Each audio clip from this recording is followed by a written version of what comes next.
Good morning, students. Welcome to EduCraft Academy, Crafting Young Minds. So, this is the continuation lecture for 8th standard ICSE students, and the subject is history. And we are continuing with the 11th chapter, that is the American War of Independence. This is me, presented by Zahir sir. Okay, so in the last class we have studied about the life and economy of the Americans till the mid 18th century and the War of American Independence, जहां पर आपको navigation act क्या था वो बताया, किस तरीके से ब्रिटिश क्राउन जो है वो क्या कर रही थी, अमेरिका की जो मर्चेंट्स थे उनको कंट्रोल करने की कोशिश कर रही थी, अमेरिका को एक्सप्लॉइट करने की कोशिश कर रहा था और बखूबी कर भी रहा था, कोशिश नहीं कर रहा था, कर ही रहा था, जैसा कि उसने भारत में किया था।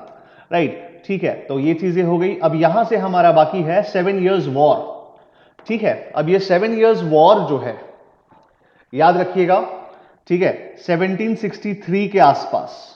ओके, 7 इयर्स वॉर चला बिटवीन हुम, between the Great Britain and France.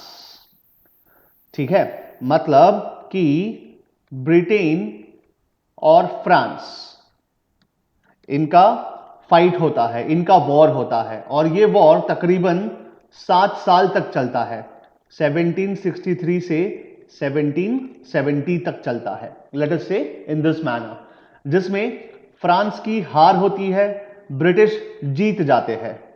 Okay, ठीक है, अब क्या होता है, देखिए क्या लिखा है। Just after the war of Granville, the then prime minister of England, ठीक है, अब जीत गए, कोई टेंशन नहीं है। अब आगे देखिए क्या है, तो प्राइम मिनिस्टर क्या करते हैं, बहुत सारी एक्ट्स पास करते हैं। ठीक है, वॉर लड़ा है ना, वॉर लड़ा है तो पैसा लगा होगा वॉर में, ठीक है, राइट, तो पैसा खाली हो गया है तो क्या करना है, एक्ट्स पास की, जो क्या करेगा, जो फंड्स को इकट्ठा करेगा। अब उनके पास फंड्स नहीं है, जैसे अपने कैसे जीएसटी भरते हैं, है ना, अपने क्या भर रहे, टैक्स ही तो भर रहे, राइट, क्यों, क्योंकि सरकार को, सरकार के खजाने में पैसा आना चाहिए, राइट। तो यहां पर ब्रिटेन क्या करता है, ब्रिटेन जब वॉर लड़ता है और वॉर लड़ने में जब पैसों की जरूरत होती है, पैसा सारा खाली हो जाता है, सारा सारा के सारा जो ट्रेजरी है वो खाली हो जाता है। अब ट्रेजरी को भरना है तो ब्रिटिश के प्राइम मिनिस्टर क्या करते हैं, बहुत सारे लॉज पास करते हैं, बहुत सारे एक्ट्स पास करते हैं, बहुत सारे कानून पास करते हैं, और ये कानून किस लिए होते हैं, टैक्स इकट्ठा करने के लिए, फंड्स को इकट्ठा करने के लिए होते हैं। ठीक है, तो क्या लिखा है, लिखा है कि ग्रैनविले का वॉर जब खत्म होता है, जब इंग्लैंड जीत जाता है, तो वहां के प्राइम मिनिस्टर, ठीक है, क्या करते हैं, बहुत सारी एक्ट्स पास करते हैं। क्यों पास करते हैं, टू कलेक्ट द फंड्स। अब फंड्स क्यों कलेक्ट करना है, because the funds were depleted. ठीक है, जो फंड्स जो है वो खाली हो चुके थे, कहां से खाली हो चुके थे, इंग्लिश की ट्रेजरी से। क्यों, क्योंकि 7 इयर्स वॉर लड़ा था हमने, और वॉर लड़ने में पैसों की जरूरत होती है, राइट, ठीक है, तो ये चीज होता है। अब देखिए एक्ट्स कौन सी थी, ओके, तो देखिए, the acts which affected the interest of the American colonies were in the following forms. तो ये बहुत सारी एक्ट है, जिसमें proclamation act of 1763, sugar act of 1764, quartering act, ठीक है, राइट, तो ये सारी एक्ट जो है, ये सारी एक्ट जो है ये पास किए गए थे, और फिर लास्ट में स्टैंप एक्ट ऑफ 1765, ठीक है, राइट, और आगे जाके बॉस्टन टी पार्टी भी होता है, वो भी समझाऊंगा। लेकिन अभी हम देखते हैं कि कौन से एक्ट पास किए गए और उनका नेचर क्या था, वो किस लिए पास किए गए थे। ओके, चलिए देखते हैं। लिखा है, the proclamation act of 1763 that forbid the American colonist from purchasing lands beyond Appalachian mountains. ठीक है, याद रखिएगा, मतलब क्या है कि यहां पर प्रोक्लामेशन जो 1763 का था वो कहता है सारे अमेरिकन को कि आप अपलाचियन माउंटेन्स जो है उसके बाहर, उसकी जो लिमिट है उससे उस साइड वाली लैंड आप नहीं खरीद सकते। पहला चीज ये। सेकेंड चीज, द शुगर एक्ट ऑफ 1764। ठीक है, जस्ट अ मोमेंट। तो अभी मैंने आपको दिखाया अपलाचियन माउंटेन्स कहां थे, तो अभी आपको समझ में आ गया होगा कि ये जो पार्ट है, ये वाला पार्ट, यहां कॉलोनीज हुआ करती थी, ये इसका थोड़ा जूम आउट, मतलब जूम वाला फॉर्मेशन है, और यहां पर है अपलाचियन माउंटेन्स। ठीक है, तो ये प्रोक्लामेशन एक्ट क्या कह रहा था कि अपलाचियन माउंटेन्स के इस साइड वाला जो हिस्सा है, ठीक है, ये आप खरीद नहीं सकते, राइट। तो ये पहला उनका एक्ट था। ओके, अब सेकंड एक्ट देखते हैं क्या लिखा है। लिखा है the sugar act, the sugar act of 1764। अब देखो शुगर है, मतलब पक्का है कि शुगर पे टैक्स लगेगा, शक्कर पे टैक्स लगेगा, तो यही लिखा है। क्या लिखा है? The sugar act of 1764 to levy. Levy मतलब क्या? लिवाई मतलब उघराना, ठीक है, पैसा निकालना, पैसा लेना, उसको लिवाई कहते हैं। Levy higher taxes on sugar and molasses imported into the American colonies. क्या बोला है? बोला है कि जो अमेरिकन कॉलोनीज है, अगर आपको मैप के थ्रू समझाऊं तो देखिए ये सारी जो अमेरिकन कॉलोनीज है, राइट, ठीक है, यहां पर अगर आप बाहर से शुगर इंपोर्ट करते हैं, ठीक है, तो इसके ऊपर आपको ज्यादा टैक्स पे करना पड़ेगा। ये क्या कह रहा है? शुगर एक्ट कह रहा है, ठीक है। अब क्वार्टरिंग एक्ट, क्वार्टरिंग एक्ट क्या बोलेगा? बोलेगा कि अमेरिकन को फोर्स किया, ठीक है, कि यहां पर जो ब्रिटिश की जो सोल्जर्स है, ब्रिटिश आर्मी जो है, अगर वहां पर जाती है अमेरिका में फाइट करने के लिए, तो आपको उनको खाना देना है, आपको उनको रहने के लिए जगह देना है, ठीक है। किसको? ब्रिटिश आर्मी को, अगर वो वॉर लड़ने अमेरिका के साइड आती है तो। क्या लिखा है? लिखा है द क्वार्टरिंग एक्ट, ठीक है, to force the American colonist to provide food and shelter to the English troops. जो इंग्लिश सोल्जर्स थे उनको खाना और रहने की व्यवस्था कर कर आपको देनी पड़ेगी और हम उसका पैसा नहीं देंगे। अब नेक्स्ट है the stamp act, the stamp act of 1765, ठीक है। अब ये होता क्या है? तो कहा गया है कि जो ठप्पा लगेगा, ठीक है, जैसे स्टैंप एक्ट का मतलब ठप्पा ही होता है, लेकिन थोड़ा और अलग अगर देखें हम तो कहेंगे कि जो प्रिंटेड मटेरियल है, जिस भी प्रकार का प्रिंटिंग होता है, ठीक है, चाहे वो न्यूज़पेपर्स हो, चाहे वो मैगजीन्स हो, ठीक है, राइट, या कहेंगे कि और कुछ तरीके हो, तो उसके ऊपर भी हम टैक्स लगाएंगे, ठीक है। ये चीज कौन कहता है? स्टैंप एक्ट कहता है ऑफ 1765। तो क्या लिखा है? लिखा है the stamp act of 1765 was the worst of the lot. It insisted that the American colonies would have to pay a tax to the Great Britain, ठीक है। बोले आपके यहां अगर कोई प्रिंटिंग मटेरियल छपता है, ठीक है, तो आपको टैक्स देना पड़ेगा। किसको? ब्रिटिश सरकार को, ब्रिटेन को टैक्स देना पड़ेगा, ठीक है। तो क्या लिखा है? Would have to pay a tax to the Great Britain for all the printed materials that they used such as newspapers, magazines and even the playing cards. Okay, ठीक है, तो ये सारी चीजों पर हम क्या लगाएंगे? टैक्स लगाएंगे। तो इतने सारे जब टैक्सेस लगेंगे, ठीक है, तो क्या होगा? गुस्सा तो आएगा अमेरिकन को कि ये एक तो है बाहरी लोग, बाहर इतना दूर से बैठे बैठे हम पर राज कर रहे हैं, राइट, और हमसे टैक्स ले रहे हैं, राइट। तो अब देखिए क्या लिखा है। जो वहां के रहवासी थे, जो कॉलोनिस्ट थे, उन्होंने अपोज किया। क्या अपोज किया? स्टैंप एक्ट का अपोज किया। They raise the slogan no taxation without representation. इसका मतलब क्या? बोले हम टैक्स नहीं देंगे जब तक आप क्या करेंगे? आप अमेरिका में जो लेजिस्लेटिव काउंसिल्स है उसमें अमेरिकन को ज्यादा आप रिप्रेजेंटेशन नहीं देंगे, तब तक हम टैक्स नहीं पड़ेंगे। क्या लिखा है? लिखा है the colonist insisted that since the American were not given opportunity to be represented in the English parliament, the British government had no rights to impose taxes on them. बोला पहले तो भाई साहब आप क्या करिए, आप इंग्लिश पार्लियामेंट, इंग्लिश की जो पार्लियामेंट, ब्रिटेन की जो पार्लियामेंट है, जो वहां की लेजिस्लेटिव काउंसिल्स है या वहां का जो पार्लियामेंट है, वहां पर आप अमेरिकन को क्या दीजिए?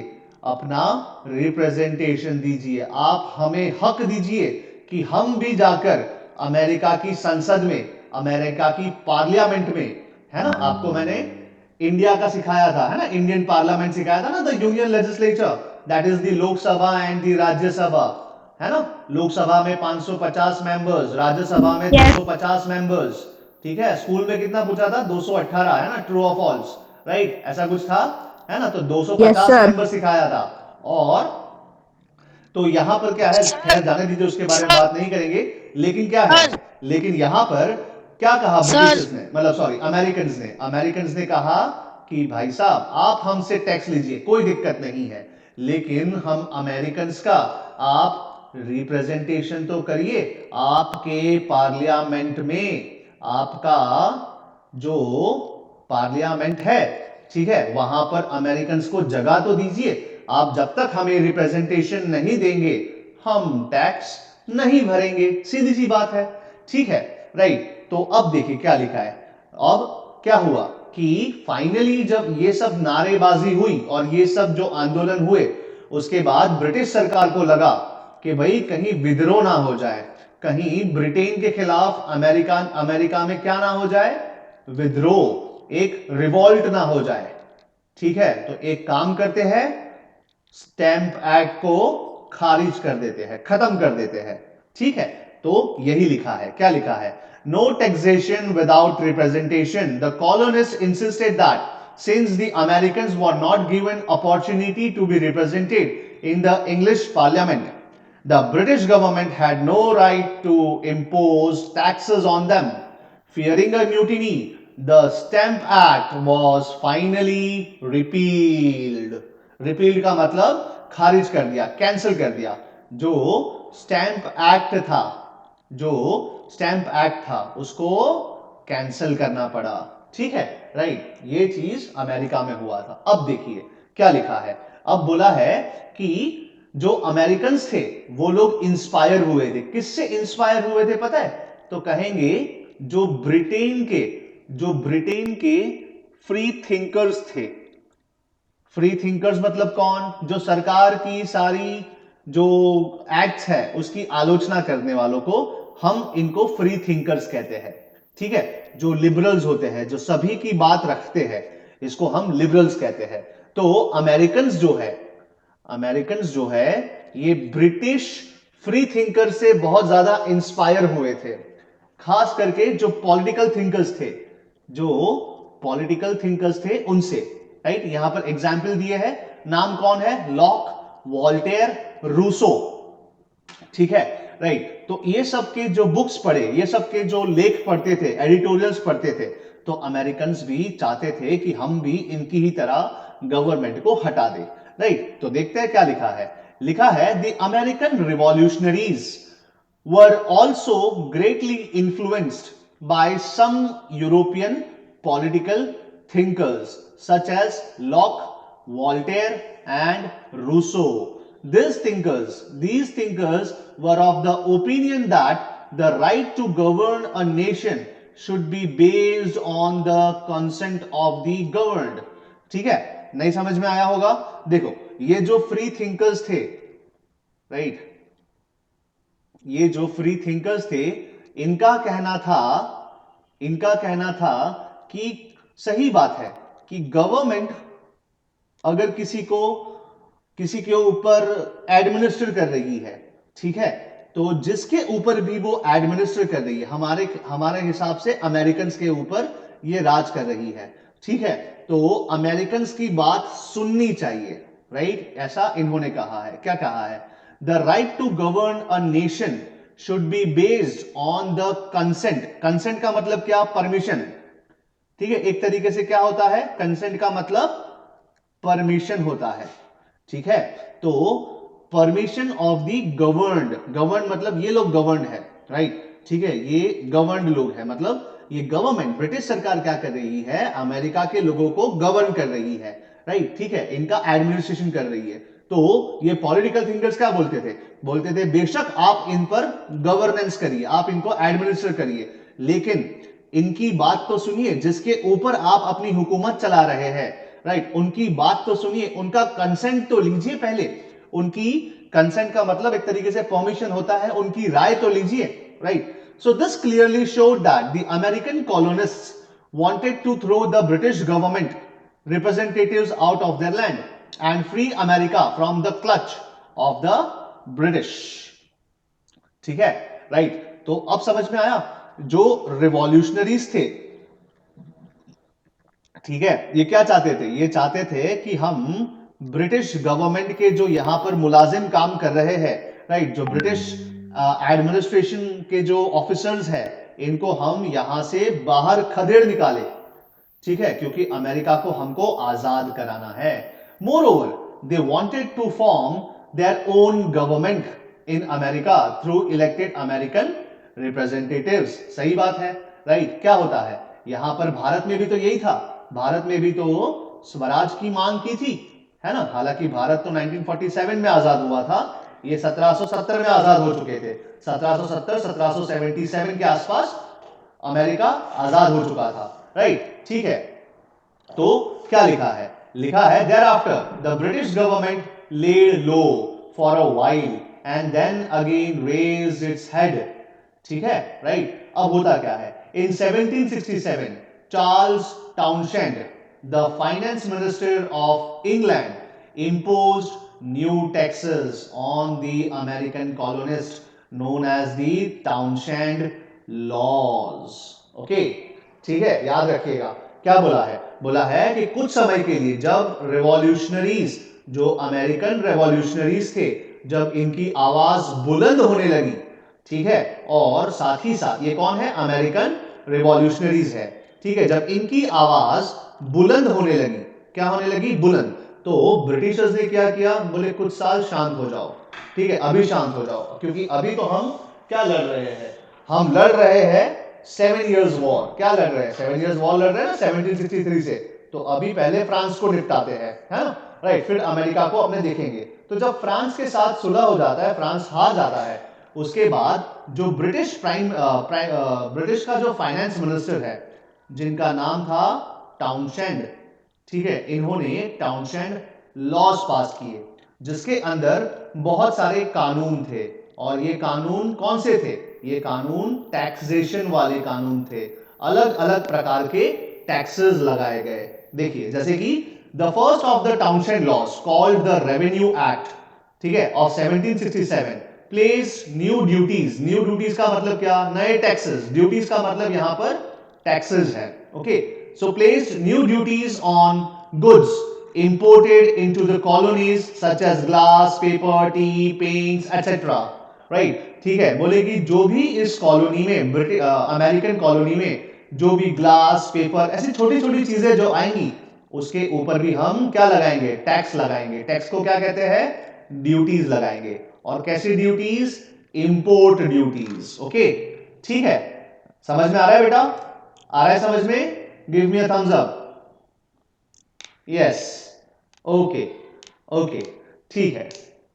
चलिए अब आगे देखते हैं। इसके बाद नेक्स्ट जो पॉइंट है, उसके बाद क्या लिखा है, बोला है the Americans repelled this laws by boycotting British goods. देखिए क्या बोला, ठीक है, हम बाहर से कोई भी चीज नहीं मंगवाएंगे, क्योंकि अगर हम बाहर से चीज मंगवाएंगे तो क्या होगा, इंपोर्ट ड्यूटीज लगाएंगे आप लोग, है ना, आप लोग हमसे ज्यादा टैक्स लेंगे, तो हम बाहर से कोई भी चीज नहीं मंगवाएंगे।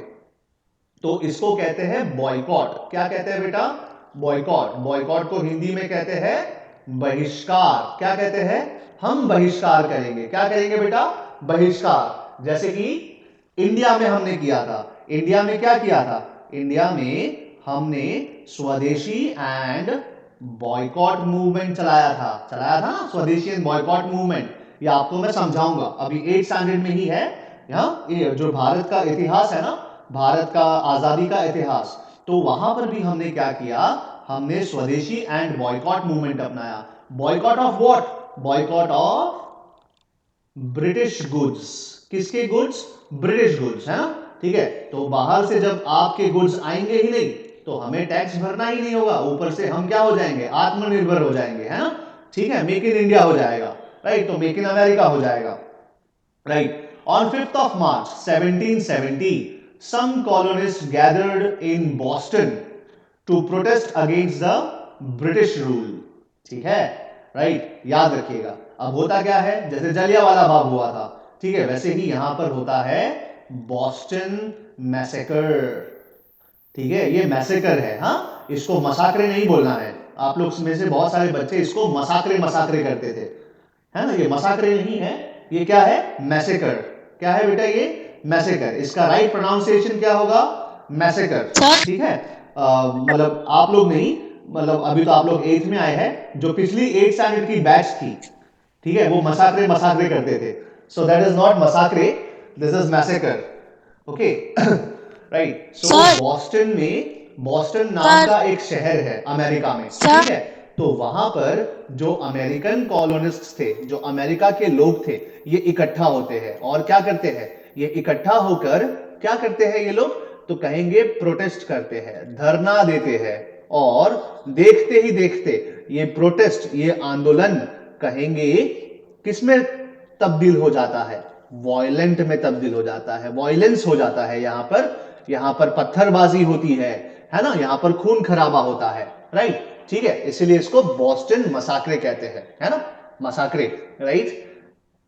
पिछले साल का याद आ गया मुझे, अभी तो क्या ऑनलाइन पढ़ा रहा हूं ना, इसीलिए पिछले साल जो 8th स्टैंडर्ड के बच्चे थे, बहुत सारे बच्चे थे, तो जब उनको रीड करने के लिए बोलता था तो वो लोग बॉस्टन मसाकरे करते थे, राइट। इसीलिए थोड़ा याद आ गया, पिछले साल का नॉस्टैल्जिया हो गया मेरे को। पता नहीं था कि कोरोना आ जाएगा और ऑनलाइन पढ़ाना पड़ेगा, ठीक है। चलिए कोई नहीं, आगे बढ़ते हैं, ठीक है। देखिए तो क्या होता है कि on 5th of March 1770 some colonists gathered in Boston to protest against the British rule. Few agitated people, कुछ गुस्सा हुए पीपल क्या करे, उन्होंने उन्होंने पत्थरबाजी शुरू कर दी। They started to throw stones on the British soldiers station there. In return the British soldiers shot down American colonists who were protesting against the Townshend laws in Boston. This blood bath, ये खून खराबा जो हुआ था, इसको कहते हैं Boston massacre. क्या कहते हैं, Boston massacre. After this Townshend laws was also repealed. Repealed का मतलब वापस ले लिया गया था, टाउनशेंड लॉज, ठीक है, राइट। तो क्या है, छोटे मोटे जो है उपद्रव होते रहते थे, छोटे मोटे जो इंसिडेंट्स थे, मैसेकर्स थे, वो होते रहते थे between the American and the British soldiers, okay, right. जैसे कि अपने यहां पर भी हुआ था, अपने यहां पर क्या हुआ था, जलियांवाला बाग हुआ था, है ना, ठीक है। तो वैसे ही एक तरीके से अमेरिका में बॉस्टन मैसेकर होता है। अब देखिए 3 years लेटर, अब जो सोचिए 1773 में, ठीक है, क्या होता है, वापस से एक नया एक्ट पास करते हैं। और वो एक्ट क्या है, टी एक्ट, है ना। चाय पे क्या करना है, अब टैक्स लगाना है, ठीक है, राइट। तो यही होता है। So tea act was passed. It imposed a heavy tax on the import of tea. ठीक है। तो अब क्या होगा कि अब जब चाय है, जो चाय है उस पे भी क्या लगाया गया, टैक्स लगाया गया। बोले अगर आप चाय इंपोर्ट करते हैं, अब कहां जाओगे, चाय तो सबको चाहिए, टी और कॉफी तो सबको चाहिए, तो चाय पे टैक्स लगाओ, ठीक है। चाय अगर इंपोर्ट होगी तो उससे उसमें ज्यादा टैक्स लगेगा। अब होगा क्या, इससे जो अमेरिकन थे इनको गुस्सा आएगा और ये क्या करते हैं, एक बार कुछ अमेरिकन ग्रुप, जो अमेरिकन के ग्रुप के जो लोग थे, ठीक है, ये लोग मजदूर बन के, क्या बन के, मजदूर का भेष धारण करके, ठीक है। उस समय पे वहां के मजदूर जो थे उनको हम रेड इंडियंस कहा कहते थे। तो रेड इंडियंस के भेष में जो चाय का जो बॉक्सेस आता है ना, ठीक है, वो बॉक्सेस को उतारना पड़ता है शिप से, ठीक है, जो इंपोर्ट होगी ना चाय, तो बड़े बड़े बॉक्सेस होंगे, तो वो बॉक्सेस में आती थी चाय। तो ये लोग क्या किए, मतलब वहां पे मजदूर, जो डॉकयार्ड था, जो वहां का जो हार्बर था, वहां से चाय का सामान उतारना था, सारी चाय उतारनी थी। तो कुछ अमेरिकन क्या किए, कुछ अमेरिकन जो है वो मजदूर का भेष धारण करके या रेड इंडियंस का भेष धारण करके वो लोग शिप में चले गए। और शिप में जाकर क्या किया, सारे जो चाय के, जो टी के बॉक्सेस थे, उनको फेंक दिया पानी में। कहां फेंक दिया, समंदर में, ठीक है, उनको सी में फेंक दिया, राइट। और इसको कहते हैं, क्या कहते हैं इसको, बॉस्टन टी पार्टी क्या कहते हैं, बॉस्टन में टी पार्टी हुई। ओके, समझ में आया बेटा, आया समझ में? यस यस, सारी जगह पे टैक्सेस होते थे निसर्ग, ठीक है। टैक्सेस तो मुगलों के, मतलब राइट फ्रॉम अशोक, मतलब जहां से मुझे इतिहास याद है वहां से टैक्सेस लगना शुरू हुए हैं। ओके, ठीक है। अशोक से पहले वैदिक काल में, तब से टैक्सेस भर रहे, ठीक है। चलिए अब आगे देखते हैं बेटा, इसके बाद देखते हैं क्या लिखा है टी एक्ट में क्या होता है, देखते हैं। The three years later in 1773 a new tea act was passed. It imposed a heavy tax on the import of tea. The Americans got agitated over it and protested again. ठीक है, American गुस्सा हो गए और protest किए T act को। A group of American disguised का मतलब क्या, बहरूपिया, है ना, या फिर भेष बदलना, इसको हम क्या कहते हैं, disguised. So they disguised as red Indians climbed the ships docked at Boston Harbor and threw all the tea crates into the sea, है ना, क्रेट्स, पबजी वाले क्रेट उतरा ना भाई, क्रेट, तो आप लोग जब पबजी खेलते होंगे तब क्रेट मरियो माने क्रेट मरियो, सो दैट क्रेट, वो टी के जो बक्से थे वो सब कहां फेंक दिए, वो फेंक दिए समंदर में। This incident came to be known as Boston tea party. क्या कहते हैं इसको, बॉस्टन टी पार्टी कहते हैं। हाँ, यस यस।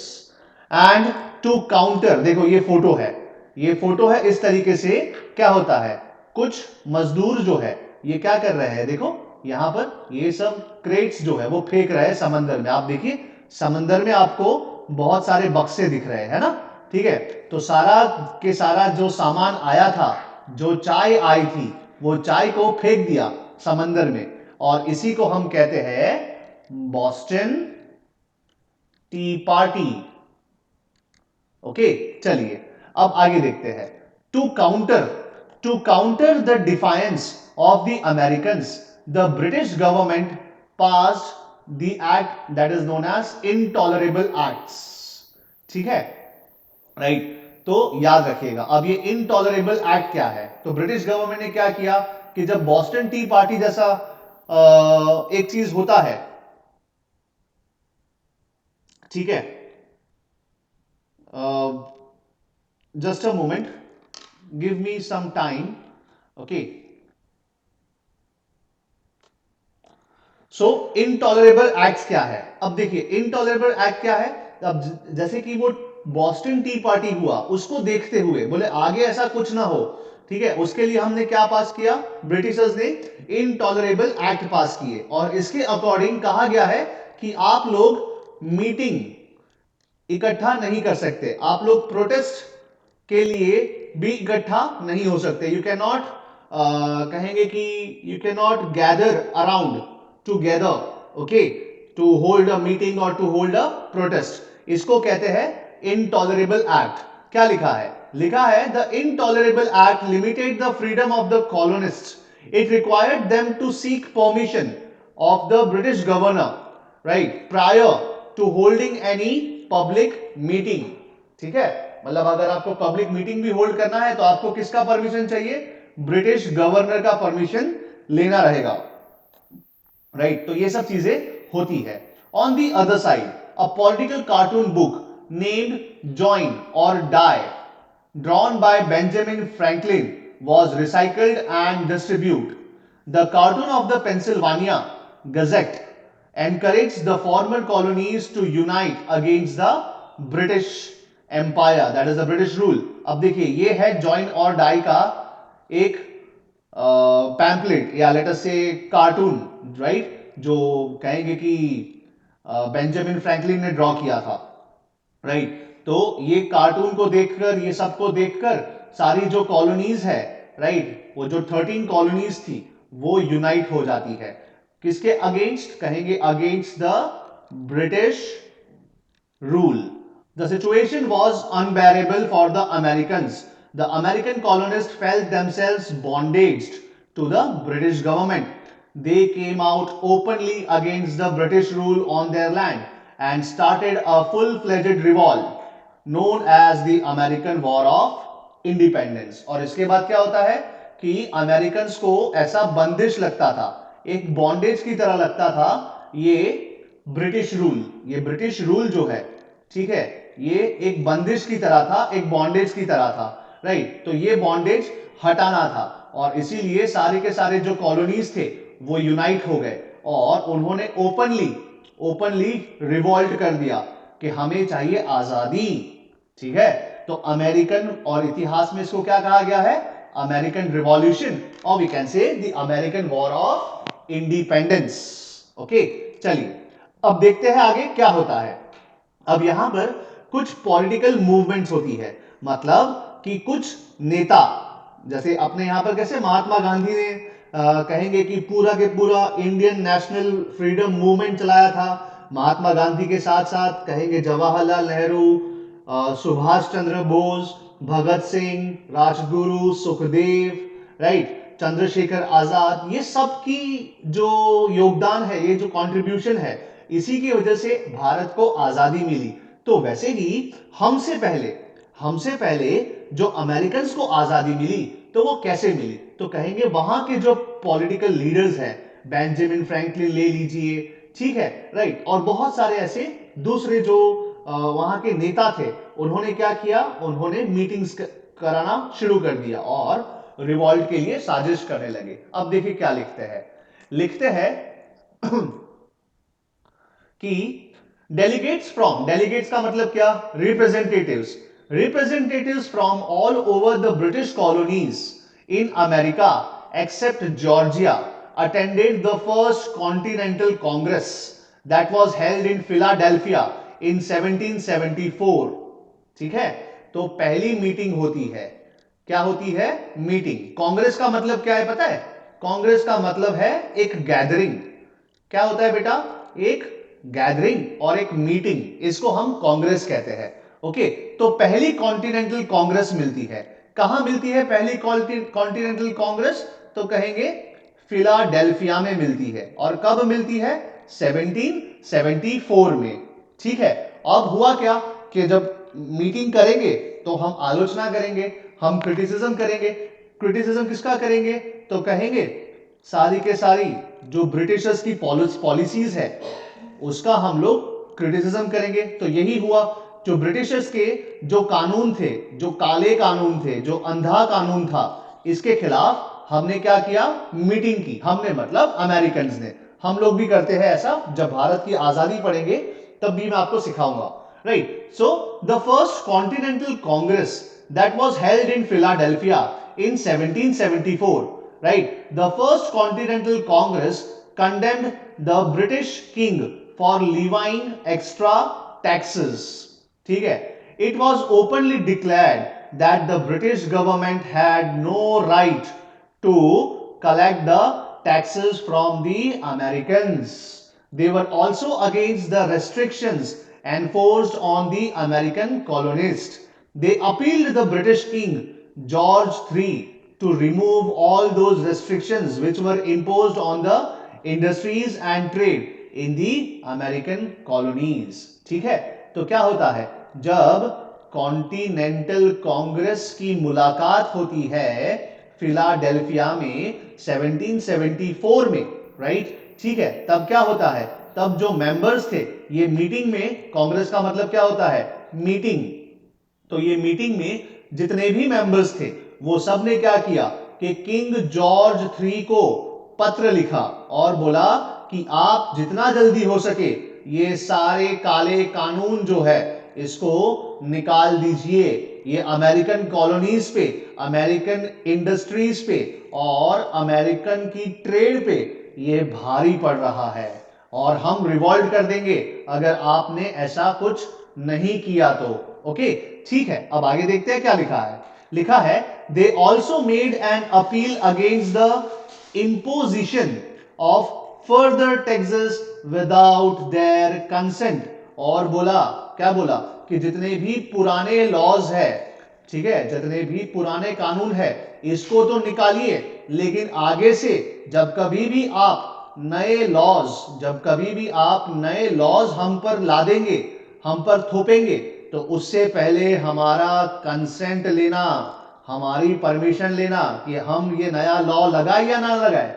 ठीक है, राइट। लेकिन एज यूजुअल क्या होने वाला था कि इनकी सारी जो मेहनत थी, ठीक है, किंग जॉर्ज ने इसको अनसुना कर दिया, इसको नजरअंदाज कर दिया।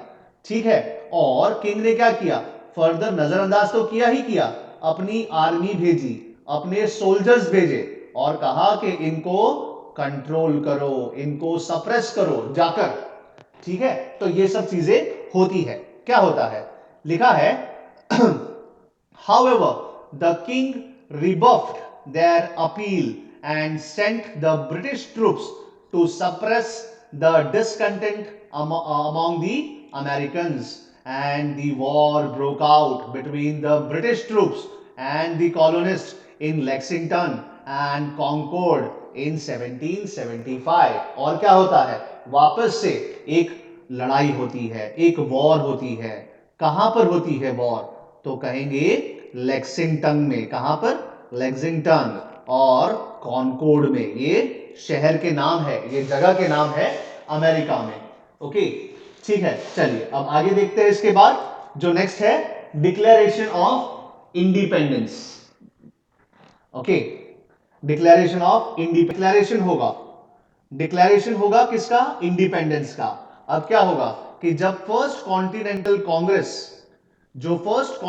कांग्रेस थी, ठीक है, उसमें जो रेजोल्यूशंस लिए गए, किंग ने तो उसको सीधे से नामंजूर कर दिया, खारिज कर दिया। ऊपर से किंग ने क्या किया, सोल्जर्स भेजे और वॉर हो गया, है ना। तो अब क्या होता है, अब 1774 था पहला कांग्रेस जब मिला था, अब 2 साल बाद वापस से कांग्रेस मिलता है। और कब मिलता है, 1776 में। और इसको कहते हैं सेकेंड कांग्रेस, या कहेंगे सेकेंड कॉन्टिनेंटल मीटिंग। ठीक है, तो सेकेंड कांग्रेस जब मिलती है, सेकेंड कॉन्टिनेंटल कांग्रेस जब मिलती है, और वो वापस कहां मिली, फिलाडेल्फिया में ही मिली। ठीक है, राइट। और यहां पर देखिए बहुत इंपॉर्टेंट चीज लिखी है, और वो इंपॉर्टेंट चीज क्या है बेटा, देखो, थॉमस जेफरसन और बेंजामिन फ्रैंकलिन, ये दोनों को लीडर मान लिया गया। बोले आज से, जैसे अपने कैसे गांधी जी, भगत सिंह और सुभाष चंद्र बोस और बहुत सारे अदर लीडर्स को भी हमने ये राइट दिया था कि आप लोग जो है फोर फ्रंट में लीड करो और भारत को आजादी दिलवाओ, है ना। तो यहां पर भी क्या हुआ, जब सेकेंड कॉन्टिनेंटल कांग्रेस जब मिलती है, जब सेकेंड मीटिंग होता है, ठीक है, कॉन्टिनेंटल कांग्रेस का जब मीटिंग होता है, और सारे डेलीगेट्स जो 13 कॉलोनीज के जो रिप्रेजेंटेटिव्स थे, जो डेलीगेट्स थे, वो सब आते हैं, और वो आपसी सहमति से क्या बोलते हैं थॉमस जेफरसन और बेंजामिन फ्रैंकलिन को हम डिक्लेयर करते हैं। क्या डिक्लेयर करते हैं, डिक्लेयर करते हैं कि आप हमारे लीडर्स हैं। क्या है बेटा, आप हमारे लीडर्स हैं। ठीक है, right. Meanwhile in January 1776 Thomas Paine paid a visit to America from England. अब ये थॉमस पेन कौन थे, थॉमस पेन अगेन कौन थे बेटा, ये तो कहेंगे पॉलिटिकल फ्री थिंकर थे। ठीक है, जो लिबरल थे, जो लोगों को कहेंगे उकसाते थे, एनकरेज करते थे कि आप लोग भी लड़ाई करिए अपने आजादी के लिए। तो उन्होंने एक इशू किया पैम्पलेट जिसका नाम था कॉमन सेंस। ठीक है, और ये आग में घी डालने का काम कर रहा था। ऑलरेडी अमेरिकन तो गुस्सा थे ब्रिटिशर्स से, रिवॉल्ट ही करने वाले थे, और ऊपर से थॉमस पेन का जो ये पैम्पलेट था कॉमन सेंस, इसने क्या किया, इस रिवॉल्ट को आग दी, मतलब और घी दी। ठीक है, ताकि रिवॉल्ट और बढ़े, राइट। सो यहां पर क्या होता है, this pamphlet spoke against the hereditary monarchy and supported the democratic government. Another pamphlet, that is the right of the man, further encouraged the American colonists to fight for their freedom. Okay, ठीक है, तो ये चीजें होती है। समझ में आ रहा है बेटा, आ रहा है सबको समझ में, गिव मी थम्स अप। किस तरीके से चल रहा है पूरा, पहले क्या होता है, first continental Congress, okay, first continental Congress मिलती है ना। तो उसमें क्या होता है कि ये लोग कुछ अपनी मांगे रखते हैं ब्रिटिश किंग के सामने, लेकिन ब्रिटिश किंग कुछ नहीं करता है, राइट। फिर क्या होता है, सेकेंड कॉन्टिनेंटल कांग्रेस मिलती है 1776 में, और वहां पर जॉन सॉरी थॉमस जेफरसन और बेंजामिन फ्रैंकलिन, ये दोनों को घोषित किया जाता है कि आप लीडर हैं, आप जो बोलेंगे अमेरिका को आजाद करवाने में हम आपका साथ देंगे, ठीक है। तो ये चीजें होती है, और उसके बाद रेस्ट इज द हिस्ट्री, और ये हम बाद में पढ़ेंगे, जो नेक्स्ट है वो नेक्स्ट क्लास में इतना पढ़ लेंगे, ठीक है, राइट। थोड़ा ही बाकी है, ओके हाफ एन आवर का, और अभी क्या है, लेक्चर है दूसरा, इसीलिए मैं नहीं ले पाऊंगा आपका लेक्चर अभी, ठीक है बेटा। तो नेक्स्ट क्लास में हम सर, देखते हैं। टेस्ट में कौन से